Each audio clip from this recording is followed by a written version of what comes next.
There's a kind of ache that doesn't show on your face. It doesn't scream or shout. It doesn't break you in public. But it lingers always there just beneath the surface. It's the ache of living a life that looks fine on the outside while quietly knowing, this isn't really you. Maybe you don't even remember when the performance began. Was it when they told you to be good, to stop crying, to smile even when it hurts? Maybe it was the first time someone praised the version of you that wasn't real, and you clung to it like a lifeline. You learned slowly and silently that being accepted meant becoming who they needed you to be. So you adapted. You made yourself smaller. You wore what they liked, said what they wanted. You learned to smile instead of speak, to nod instead of ask, to disappear into the role until the role started to feel like home. But something inside you never forgot. Even now, there's a small voice, quiet but persistent, whispering beneath the noise. This isn't who you are. And you feel it, don't you? In the silence, after the world stops asking for your attention. In the moments when the mask slips and all that's left is the ache. A soft, aching question. Who am I really? You look around and see yourself doing everything right. Working, achieving, pleasing. You've become good at surviving in a world that rewards the mask. But you're tired, not from doing too much, but from doing too much of what isn't real. And the ache grows, because your soul doesn't want a perfect life. It wants a true one.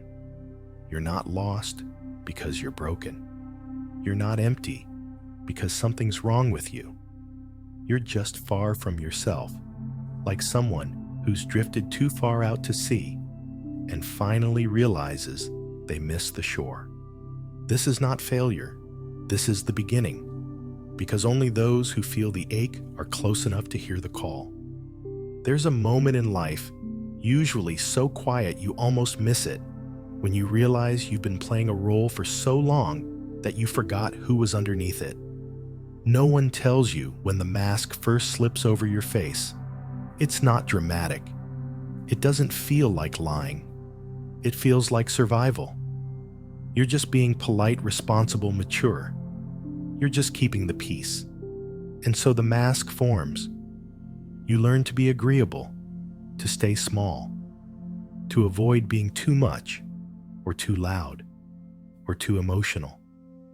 You become the version of yourself that others can digest. We call it adapting. But Jung had another name for it, the persona. It's the social face you wear to navigate the world. The version of you that fits the mold, plays the part, smiles when expected. It helps you function, yes, but slowly, quietly, it takes more than it gives. Because here's the truth.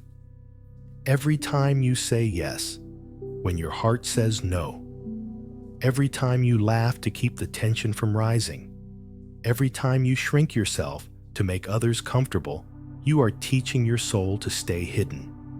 And eventually it listens. One day you wake up and realize you're performing your life. You're not living it. You're playing the character. Efficient, admired, pleasing, and completely unknown to yourself. It's easy to forget that the mask is not who you are, because it's rewarded. It gets applause. It keeps you safe. But safety isn't the same as freedom. And after years of rehearsing, the performance starts to hurt. You say things that feel hollow. You agree to things that drain you. You smile so automatically that you forget what your real smile looks like. And at night, when the lights go down and no one's asking anything of you, you lie in bed and wonder why you feel so empty, even when everything seems fine. That's not failure. That's the mask slipping. And it's okay, because recognizing the persona is the first step in remembering the real you. It's not about blaming yourself for wearing it. You did what you had to do. You wore the mask because it helped you survive. But now you're tired of surviving. You're ready to live. Not as a role, not as a projection, but as a whole, breathing, messy, honest soul. The persona helped you belong, but it's your truth that will help you feel free. So take a breath. Let the mask loosen. You are not what the world demanded you to be. You are something deeper, something truer, something you've always been underneath it all. There's a part of you that never stopped feeling, even when you tried to shut it down, even when you buried it beneath years of silence, performance, and self-denial. It stayed.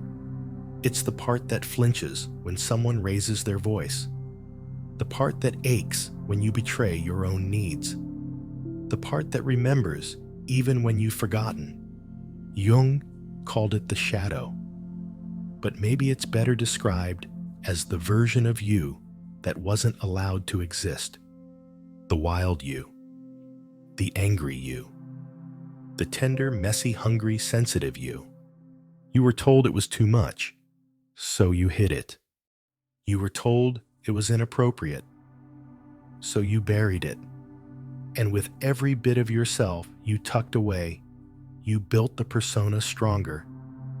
But your shadow didn't disappear. It waited, because what's repressed doesn't die. It just hides.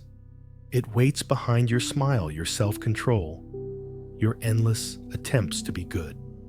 And sometimes it slips out in moments you regret. A sudden outburst, a reaction you can't explain, a wave of jealousy or shame or rage, and afterward you ask yourself, what's wrong with me? But there's nothing wrong with you.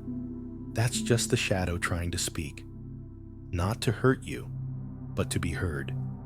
You see, the shadow holds not only the parts you were taught to fear, but also the parts that make you real. Your creativity, your instinct, your boundaries, your voice. It's not the enemy. It's the container of your unexpressed truth. But to face it, to sit with it without judgment, that takes courage. It's easier to stay numb, easier to keep playing the part. But deep down, you know you can't heal what you won't acknowledge. And healing doesn't mean turning the shadow into light. It means bringing light to the shadow. It means saying to those hidden parts, I see you. You're still here, and you matter. Because the truth is, you don't have to become someone else to be whole. You just have to stop rejecting who you already are. So let your rage speak not to harm, but to reveal what hurt. Let your grief rise not to drown you, but to wash away the numbness. Let your longing guide you not to fantasy, but to what you were always meant to feel. Your shadow is not your shame. It is your forgotten self waiting to come home. And maybe the most beautiful thing you'll ever do is walk into your darkness with open arms and say, you don't have to hide anymore. There comes a moment, often in stillness, often in pain, when something inside you breaks. Not like glass shattering, more like a mirror cracking. A moment when the reflection you've spent years polishing no longer matches the one who lives behind your eyes. You don't quite recognize yourself anymore. Not because you've changed too much, but because the person you've been was never quite you. You sit there, maybe in a quiet room, maybe after a long day, and suddenly a strange thought arises. If I'm not the role I've been playing, then who am I? It's disorienting, isn't it? To look back and wonder how much of your life was lived on autopilot. How many choices you made because you were supposed to. How many dreams you abandoned because they felt unrealistic. how many versions of yourself you killed off to be loved. It hurts, not just because of the time lost, but because you start to realize that the life you've built may have been shaped by someone else's hands. And yet that pain is not a punishment. It's a doorway. Because the moment you admit, this isn't really me, you open the door to discovering who is. You stop clinging so tightly to the script. You begin to listen to the soft, unedited voice inside the one that has always spoken in whispers. Maybe it tells you that you're tired of pretending, that you miss your own laughter, that you've become a stranger to your own dreams. Maybe it reminds you of the child you once were, the one who felt deeply asked too many questions, moved through the world without shame. That child is still here, buried under years of trying to be enough. And now you're peeling back the layers. It's messy, it's uncomfortable, but it's sacred. Because in that cracked mirror, for the first time, you see a glimpse of something real, not polished, not pleasing, not perfect, but honest. And that honesty, however raw, is the beginning of homecoming. You don't have to know exactly who you are yet. You just have to stop pretending you're someone you're not. Let the mask fall. Let the mirror crack. Let the truth breathe. The real you has been waiting not to be invented, but to be remembered. To find yourself, you must be willing to walk into the fire, not to be burned, but to be purified. That's what Jung called individuation, not perfection, not becoming someone new, but remembering who you've always been, beneath the mask, beneath the roles, beneath the stories you were handed before you even had a voice. Individuation is not a trend or a step-by-step path. It's not a destination with a trophy at the end. It is the slow, often painful, always sacred process of becoming whole. Not good, not flawless, whole. It starts when you stop running from your fears, from your doubts, from your shadow. And instead, you turn around and face them. You look into the corners of your soul that you've spent years ignoring. You confront the parts of yourself you were told to be ashamed of. The rage, the grief, the longing, the hunger for truth, for peace, for something more. And you don't fight them anymore. You listen.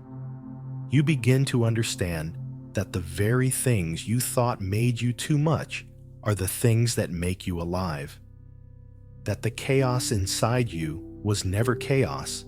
It was the unspoken truth trying to find a voice. Individuation asks you to reclaim what was lost. Your sensitivity, your wildness, your intuition, your inner authority. It's a journey of remembering your birthright to exist without explanation, to feel without apology, to take up space as yourself, not as a version of who others prefer. But make no mistake, this path is not easy.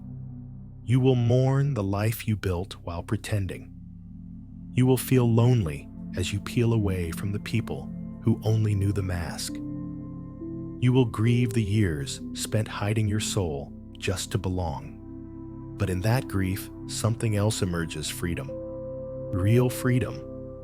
Not the kind that comes from doing whatever you want, but the kind that comes from finally being who you are, no longer chasing acceptance, no longer begging for permission to exist. You begin to speak with a voice that trembles, but is finally yours. You begin to move in a body that no longer needs to shrink. You begin to feel joy, not the fleeting kind, but the quiet kind that comes from living in truth. And the world may not clap, it may not understand, but your soul will. And that is enough. Because individuation isn't about becoming more likable. It's about becoming more real, more honest, more alive. So yes, it's like walking into fire, but the fire does not destroy you. It burns away everything that is not you until only the truth remains. And when the smoke clears, you realize you were never lost. You were just covered in everything you thought you had to be. And now you're coming home. There are stories inside you that you never wrote, but somehow you've been living them. They whisper in your thoughts. They shape your instincts. They pull you towards certain people, push you away from others, and leave you wondering, why do I always end up here? Jung called them archetypes, not characters in a novel, but living forces in the unconscious primordial patterns inherited from all of humanity. They are the mother, the child, the hero, the rebel, the wounded one. They are the wise guide you hear in dreams, and the inner critic that never rests. They are not good or bad. They just are. And they live within you even if you never invited them in. Maybe you've lived your life as the caregiver, always putting others first, always smiling even when you're breaking inside. Maybe you've played the hero, always strong, always in control, even though no one sees how tired you are. Or maybe deep inside, you carry the orphan, the part of you that never quite felt like it belonged. You didn't choose these roles. They were passed down in silence, formed in your childhood, whispered into your bones by culture, family, survival. But here's the truth. No one tells you. You are not just one story. You are a whole library. And when you live only one chapter, when you cling to the identity that makes you feel safe, you abandon the rest of who you are. You neglect the artist. You silence the warrior. You exile the dreamer. And your soul feels it. It knows there is more to you than what you've allowed yourself to be. That's why the same patterns keep repeating. That's why the same ache keeps returning. It's your forgotten selves asking to be seen not as strangers, but as parts of you. So what do? You don't fight them. You listen. You sit with them in silence. You ask, what story have I been living? And which ones have I left behind? Because healing doesn't mean erasing the archetypes. It means integrating them. It means knowing that you can be both soft and strong, both wounded and wise, both afraid and brave. You are not here to play one role forever. You are here to remember every part of you. The archetypes aren't controlling you. They're waiting for you to meet them with awareness, to write your own story, this time from within. What happens when you spend your life running from yourself? What happens when you wear the mask for so long that your real face fades into silence? When you silence the shadow, deny the ache, ignore the stories inside you. The answer isn't dramatic, it's quiet, but devastating. You begin to survive instead of live. You wake up tired even after sleep. You go through the motions, eating, working, talking, but everything feels flat, like you're watching life through a pane of glass. You smile in photos. You say you're fine. But inside, something is missing, and you can't name it. You try to fill it with accomplishments, with relationships, with constant noise, but the emptiness stays. Because the ache doesn't come from the outside, it comes from forgetting. Forgetting your voice, your desires, your capacity to feel, your right to take up space. You begin to repeat patterns, attracting the same kind of pain in different faces, sabotaging the good, clinging to what's familiar, even when it hurts. You wonder why love feels distant, why joy feels rare, why life feels like something happening to someone else. This is the cost of not remembering that you were never meant to be small, not remembering that your pain is valid, not remembering that your truth matters even if no one claps for it. And worst of all, you begin to resent life, not because it's empty, but because you've been too full of everything that isn't you. And resentment has many disguises.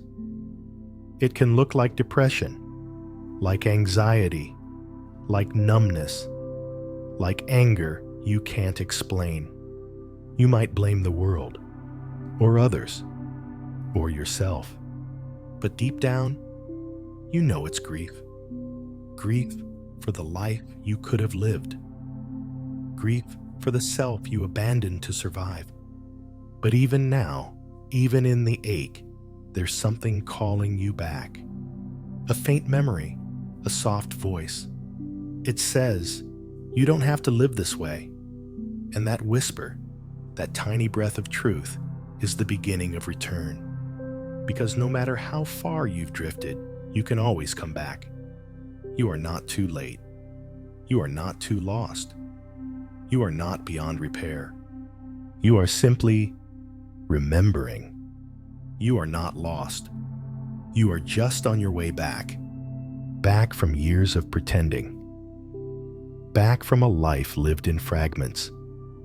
Back from the silence that swallowed your truth. Back from the roles you thought you had to play to be loved. You were never broken. You were just buried. Under the weight of expectation. Under the stories they told you about who you had to be. Under the survival strategies that once kept you safe but now keep you small. And now finally, you are remembering. Not because someone gave you permission, not because the world suddenly made space, but because your soul whispered, no more. No more shrinking. No more performing. No more betraying yourself to keep the peace. This is not a grand awakening. It's a quiet homecoming. A return to the parts of you that waited patiently in the dark. A return to the child who once danced without asking, who cried without shame, who dreamed without boundaries. You don't have to know exactly who you are. You just have to stop being who you're not. You don't have to heal everything overnight. You just have to stop pretending you're not hurting. You don't have to be fearless. You just have to be honest. And honesty starts like this. I'm tired of hiding. I miss myself. I'm ready to return. So, take a breath. A real one. Not the kind you take to hold it all together, but the kind that lets it all fall apart. Because what falls apart is not you, it's the illusion. And what's left raw, unpolished, unafraid is your truth. You are not behind. You are not failing. You are not too late. You are simply becoming. So let this be your beginning. Not a loud revolution, but a soft remembering. Not the fight to be someone else, but the peace of finally being yourself. You were never meant to live inside a mask. You were always meant to come alive. And now you are. Welcome back.